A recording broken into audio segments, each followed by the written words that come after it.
ফেনী ৩ আসনে বিএনপির vice chairman ও দলীয় প্রার্থী আব্দুল আওয়াল মিন্টুর মনোনয়নপত্র বৈধ ঘোষণা করা হয়েছে। রোববার নিজ কার্যালয়ে মনোনয়নপত্র যাচাই বাছাই শেষে এই তথ্য জানিয়েছেন রিটার্নিং কর্মকর্তা ও জেলা প্রশাসক মনিরা হক।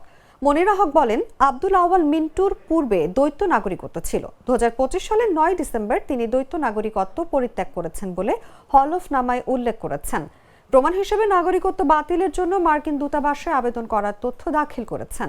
সেক্ষেত্রে সংবিধানের সংশ্লিষ্ট ধারায় যেটি বলা আছে যে দ্বৈত নাগরিকত্ব গ্রহণের ক্ষেত্রে বিদেশি রাষ্ট্রের নাগরিকত্ব ত্যাগ করলে এই অনুচ্ছেদের উদ্দেশ্য সাধন কল্পে তিনি বিদেশি রাষ্ট্রের নাগরিকত্ব অর্জন করেছেন বলে গণ্য হবেন না।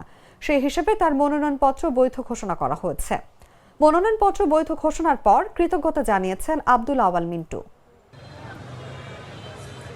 দীর্ঘদিন রাজনীতির সাথে জড়িত থাকা সত্ত্বেও আমি কিন্তু কোনোদিন নির্বাচন করে নাই, কোনো ধরনের নির্বাচন আমি করে নাই, শুধু বাণিজ্যিক সংগঠন ছাড়া। তো আমি একটাই শুধু বলার, আজকে যারা আমার কাগজপত্র বাছাই টাছাই করে যারা আমাকে আমার প্রার্থী থেকে কি বলে এটাকে বৈধ ঘোষণা করছেন, ওনাদের প্রতি অকুণ্ঠ কৃতজ্ঞতা জানাই। এজন্য যে ধরেন আমাদের মতো লোকের তো কাগজপত্র অনেক,